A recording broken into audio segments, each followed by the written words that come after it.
Hi, my name is Sara Souedain. I'm a freelance front-end developer from Lebanon. I'm also an author, a writer, a speaker, obviously. I write a lot. I love teaching and I love writing, so I've combined both into writing articles and tutorials, most of which have been about CSS and SVG in the last couple of years.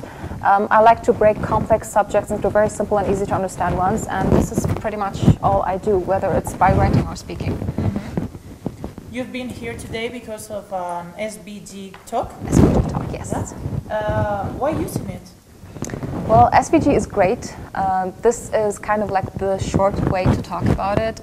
It's, you know, we have, with the proliferation of retina screens and high resolution displays, like every year Apple likes to surprise us with a new display. We usually have to worry about, actually images are one of the hardest part in web design because you have to provide different images for, you know, prepare different assets and provide each one for different resolutions so they look great, because if you only have one image, it's going to be bad for performance on mobile if it's really big, and if it's not equipped for high resolution screens, it's going to look blurry and bad. So SVG relieves us from all of this stress because it's going to look crisp everywhere, no matter where you use it, whether you use it on print or devices, screens. No matter what the resolution is, it looks great everywhere. It has a lot of advantages over JPEGs and PNGs or other image formats. You can manipulate individual elements inside an image. That is really powerful. You can interact with them, style them any way you want using CSS. They have very good browser support. They're accessible images, which is very great because, you know, as web designers, we use a lot of techniques sometimes that, you know, require a lot of workarounds or ways to make images accessible for screen readers. But SVG comes with a set of features that, you know, it comes by default. So it has a lot of advantages over JPEGs and PNGs, and it works great as an icon system, has advantages over icon fonts and stuff like that. So it is a really important tool in our workflows as web designers today. Okay. And how well does it work with other technologies? I think that the one technology that people usually ask about when working with SVG is how well it works with CSS. Yeah. Because, you know, we use CSS. SVG is kind of similar to HTML in some aspects. So we're used to styling and to animating HTML with CSS. So because we have a bunch of XML tags, which is the SVG, coming from an HTML CSS background, we kind of expect to be able to do things to SVG that we do to HTML as well. So, you know, there are certain things that are similar to HTML, but a lot of things that are fundamentally different, but are not impossible to do. SVG and CSS work really well together, and the standards that are being worked on, like the SVG working group and the CSS working group, are working on a lot of features, new ones.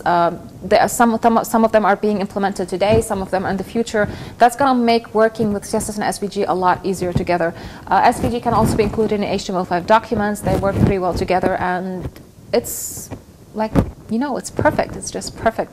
There is no reason why anyone wouldn't be using it today. Okay, that's really clear, for a really clear message. And you're going to participate today with some other women talking about women in tech. I think it's a really important really important theme here. Topic. Controversial as well. Yeah, really controversial one. So I've been speaking, sorry, to Pamela Fox previously, and she told me she threw a question for you here. Okay. And she wanted me to ask you what were your experiences as a female developer in Lebanon? Okay, that question can be answered on many levels. The first one is, as a web developer in Lebanon, putting aside the female part. Okay. There are web developers in Lebanon, obviously, but in my area, I don't know any. Well, it's probably mostly because I'm an introvert and I don't go out a lot. So all of the work that I do is via the internet with people outside Lebanon. So I don't really know anyone in the developer community in Lebanon. And most of the developers in Lebanon that I hear about are focused on the back end instead of the front end, which I'm focused on. So I don't really have any relationships with other developers in Lebanon at all. Now, when it comes to the female part, again, as far as I know, I have other female friends who also, you know, are working as back end developers. The experience is very, very, very normal. I think that this question, and a lot of people ask me this question because they expect, first of all, because women in tech are kind of treated not the way that they would expect to in general, and because I come from Lebanon, and the culture in Lebanon is very different from cultures in other countries, even though it's also very similar in many other aspects. But generally speaking, there is no discrimination against women in Lebanon at all. Like we can work in companies. There are women working in companies all over the world, in Lebanon, all over the place.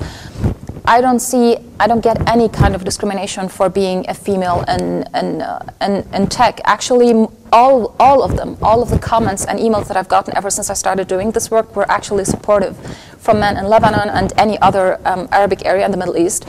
I always get emails telling me that they're really proud of me and that they're really happy to see someone like me doing what I do. So unlike what a lot of people might think, there is no discrimination against me being a female woman working in tech at all. Hear that? Yes.